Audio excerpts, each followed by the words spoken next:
America உண்மையிலே ஒரு சுதந்திரமான நாடா இல்ல அதோட இறையாண்மைய ஒரு கண்ணுக்கு தெரியாத சக்தி கண்ட்ரோல் பண்ணதா? வாங்க, இன்னைக்கு நம்ம பார்க்க போறது இந்த ஒரு முக்கியமான கேள்விய பத்தி தான். அமெரிக்க சுதந்திரம்ங்கிறது வெறும் ஒரு மாயையா? சரி, வாங்க இதுக்குள்ள கொஞ்சம் ஆழமா போவோம். இன்னைக்கு நம்ம பார்க்க போற ஆதாரம் எழுப்புற இந்த ஒரு கேள்வி கொஞ்சம் யோசிக்க வைக்கிற மாதிரி, ஏன் கொஞ்சம் கோபமூட்டுற மாதிரி கூட இருக்கலாம். அதாவது, அமெரிக்கா உட்பட பல மேற்கத்திய நாடுகள ஒரு கண்ணுக்குத் தெரியாத அதிகார மையம் பின்னாடி இருந்து இயக்குதுன்னு இந்த சோர்ஸ் சொல்லுது. அப்போ அந்த கண்ணுக்குத் தெரியாத சக்தி எது? அது எப்படி வேலை செய்யுது? அத பத்தி தான் இந்த சோர்ஸ் விவரிக்குது. சரி, ஒரு கண்ணுக்கு தெரியாத பேரரசுன்னு சொல்றோம். அப்போ அமெரிக்க இறையாண்மையே கேள்விக்குள்ளாக்குற அந்த கண்ணுக்கு தெரியாத பேரரசுன்னா என்ன? இந்த ஆதாரம் அதை எப்படி அடையாளம் காட்டுதுன்னு பார்க்கலாம். இந்த ஆதாரம் நேரடியாவே சொல்லுது, அந்த சக்தி வேற யாரும் இல்ல, அது இஸ்ரேலிய லாபி தான். அமெரிக்காவோட வெளியுறவு கொள்கையிலையும் நிதி சுதந்திரத்திலையும் இந்த லாபி ஒரு பெரிய தாக்கத்தை ஏற்படுத்துதுன்னு இந்த சோர்ஸ் ரொம்ப அழுத்தமா சொல்லுது. சரி, இந்த இஸ்ரேலிய லாபி எப்படி செயல்படுது? அதுக்கு ஒரு முக்கிய கருவியா AIPAC இந்த ஆதாரம் சொல்லுது. AIPACனா American Israel Public Affairs Committee. சொல்லப்போனா அமெரிக்காலேயே இதுதான் ரொம்ப பவர்ஃபுல்லான ஒரு அரசியல் அழுத்த குழுன்னு இந்த ஆதாரம் விவரிக்குது. அப்போ அடுத்த கேள்வி வருது இல்லையா, இபாக் மாதிரி குழுக்களுக்கு எப்படி இவ்ளோ பவர் கிடைக்குது? அதுக்கு ரெண்டே விஷயம்தான் காரணம்னு இந்த சோர்ஸ் சொல்லுது: அரசியல், அப்புறம் பணம்.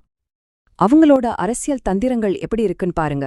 இஸ்ரேலுக்கு ஆதரவான வேட்பாளர்களுக்கு மில்லியன் கணக்குல தேர்தல் நிதி கொடுக்கறது, இஸ்ரேலை யாராவது விமர்சிச்சா அவங்க அரசியல் வாழ்க்கையே முடிஞ்சு போற அளவுக்கு ஒரு சூழலை உருவாக்குறது, பிரசிடென்ட்ல இருந்து சின்ன அரசியல்வாதிங்க வரைக்கும் எல்லாருக்கும் அழுத்தம் கொடுக்கறது. சோ இந்த மாதிரி பண உதவி கிடைக்கும்போது அரசியல்வாதிங்க சுவாபாவிகமாகவே அந்த லாபியோட விருப்பத்துக்கு ஏத்த மாதிரி தான் நடந்துப்பாங்கன்னு இந்த சோர்ஸ் வாதிடுது. இன்னொரு முக்கியமான விஷயம், வருஷத்துக்கு $3.8 பில்லியன். இது இஸ்ரேலுக்கு அமெரிக்கா கொடுக்கிற ராணுவ உதவி. சும்மா யோசிச்சு பாருங்க, இந்த அளவுக்கு ஒரு பெரிய தொகைய அமெரிக்கா வேற எந்த நாட்டுக்குமே கொடுக்கறதில்லன்னு இந்த ஆதாரம் குறிப்பிடுது. அது மட்டும் இல்ல, மத்திய கிழக்குல இஸ்ரேலோட ராணுவ பலம் எப்பவும் மேலோங்கி இருக்கணும்னு அமெரிக்க சட்டங்களே உறுதி செய்தான். அதாவது, இந்த பண உதவிங்கிறது சும்மா கொடுக்கறதில்ல, சட்டப்படியே இஸ்ரேலோட ராணுவ ஆதிக்கத்தை உறப்பிக்கிறதுக்காக கொடுக்கப்படுதுன்னு இந்த சோர்ஸ் சொல்லுது. ஓகே, இவ்வளவு பணம், இவ்வளவு அரசியல் செல்வாக்கு, இது அமெரிக்காவோட வெளியுறவு கொள்கைய நிஜமாவே எப்படி மாத்துது? இதுக்கு ஒரு நல்ல உதாரணமா ஈரான் அணுசக்தி ஒப்பந்தத்தை இந்த சோர்ஸ் காட்டுது. ஒபாமா காலத்துல இந்த ஒப்பந்தம் கையெழுத்தாகுது. ஆனா AIPAC மாதிரியான குழுக்கள் இதிலிருந்து வெளியேறணும்னு பயங்கரமா அழுத்தம் கொடுத்ததா சொல்லப்படுது. கடைசியில என்னாச்சு? ட்ரம்ப் காலத்துல அமெரிக்கா அந்த ஒப்பந்தத்திலிருந்து விலகிடுச்சு. இது இஸ்ரேலுக்கு பிடிக்காத ஒரு விஷயத்த அமெரிக்காவே செய்ய வைக்கிற அளவுக்கு லாபிக்கு பவர் இருக்குன்னு காட்டுறதுக்கு ஒரு எடுத்துக்காட்டுன்னு இந்த ஆதாரம் சொல்லுது. இன்னொரு பக்கம், ஐக்கிய நாடுகள் சபையில இஸ்ரேலுக்கு எதிரா ஏதாவது தீர்மானம் வந்தா அமெரிக்கா உடனே தன்னோட வீட்டோ அதிகாரத்தை பயன்படுத்தி அதை தடுத்துடும். இது ரொம்ப அடிக்கடி நடக்குது. உலக அரங்கில் தன்னோட நிலைப்பாட்டை விட இந்த ஒரு கூட்டணிக்கு தான் அமெரிக்கா முக்கியத்துவம் கொடுக்குதுன்னு இது காட்டுறதா ஆதாரம் சுட்டி காட்டுது. இந்த செல்வாக்குங்கிறது வெறும் அரசியல் வாஷிங்டனோட மட்டும் நிக்கிறதில்ல, அதுக்கும் மேல போய் நாம என்ன யோசிக்கிறோம், எதை பாக்குறோன்றதே வடிவமைக்குதுன்னு இந்த ஆதாரம் சொல்லுது. குறிப்பா மீடியால இது எப்படி நடக்குதுன்னு பாருங்க. இஸ்ரேலியர்கள் இறந்தா அத படுகொலைன்னு சொல்றாங்க. ஆனா பாலஸ்தீனியர்கள் இல்லனா ஈரானியர்கள் இறந்தா அத வெறும் இறப்பு இல்லனா பாதிப்புன்னு சொல்றாங்க. இந்த மாதிரி வார்த்தை பிரயோகங்கள்ல இருக்கிற நுட்பமான வித்தியாசம் ஒரு பெரிய தாக்கத்தை ஏற்படுத்துதுன்னு CNN, நியூயார்க் டைம்ஸ் மாதிரி பெரிய நிறுவனங்கள் மேலேயே இந்த சோர்ஸ் குற்றம் சாட்டுது.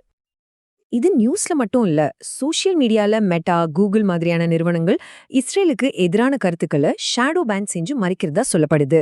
ஹாலிவுட் படங்கள்ல பாத்தீங்கன்னா அரேபியர்களையும் முஸ்லிம்களையும் பெரும்பாலும் தீவிரவாதிகளாவே காட்டுறாங்க. அதே சமயம் இஸ்ரேலோட உளவு அமைப்பான மொசாட்டா ஒரு ஹீரோ மாதிரி காட்டுறாங்க. ஆக எல்லா விதமான மீடியாலையும் இந்த செல்வாக்கு இருக்குன்னு இந்த சோர்ஸ் சொல்லுது. சரி, எல்லாத்தையும் பார்த்தோம். ஆனா கடைசி கேள்வி ஒன்னு இருக்கு. ஏன், எதுக்காக இந்த செல்வாக்கு இவ்ளோ ஆழமா இவ்ளோ வருஷமா தொடருது? இது எப்படி சாத்தியமாகுது? இந்த ஆதாரம் அதுக்கு 3 முக்கிய காரணங்களை சொல்லுது. ஒன்னு, கிறிஸ்டவச்சோனியசம். இஸ்ரேலை ஆதரிக்கிறது ஒரு மத கடமைன்னு நம்புற ஒரு பெரிய ஓட்டு வங்கி. 2வது, வியூக நலன். மத்திய கிழக்கு மாதிரி ஒரு பதட்டமான பகுதியில இஸ்ரேல் தங்களுக்கு ஒரு நம்பகமான ஏஜென்ட்னு அமெரிக்கா நினைக்குது. 3வது, உளவுத்துறை, டெக்னாலஜின்னு பல துறைகள்ல 2 நாடுகளும் ரொம்ப ஆழமா பிணைஞ்சிருக்கு. இந்த 3 தான் இந்த லாபி இவ்ளோ வலுவா இருக்கிறதுக்கு அடித்தளம்னு இந்த ஆதாரம் சொல்லுது. கடைசியா இந்த ஆதாரம் ஒரு விஷயத்தை ரொம்ப தெளிவா சொல்லுது. அமெரிக்க மக்களோட வரி பணம், அவங்களோட வெளியுறவுக் கொள்கை, அவங்களோட ராணுவ பலம், இது எல்லாமே ஒரே ஒரு குறிப்பிட்ட நாட்டோட நலனுக்காக திசை திருப்பப்படுது. அப்போ ஆரம்பத்துல கேட்ட அதே கேள்விக்கு நாம திரும்ப வரோம். அமெரிக்கா உண்மையிலேயே ஒரு விடுதலை பெற்ற நாடா? இந்த ஆதாரத்துல சொல்லப்பட்ட விஷயங்கள்லாம் வச்சு பார்க்கும்போது இத பத்தி நீங்க என்ன நினைக்கிறீங்க? இந்த மாதிரி தலைப்புகளுக்கு பின்னாடி இருக்கிற கதைகளை இன்னும் ஆழமா தெரிஞ்சுக்கணுமா? அப்போ மறக்காம எங்களை நீங்க எங்க பாத்துக்கிட்டு இருந்தாலும் ஃபாலோ பண்ணுங்க, சப்ஸ்கிரைப் பண்ணுங்க.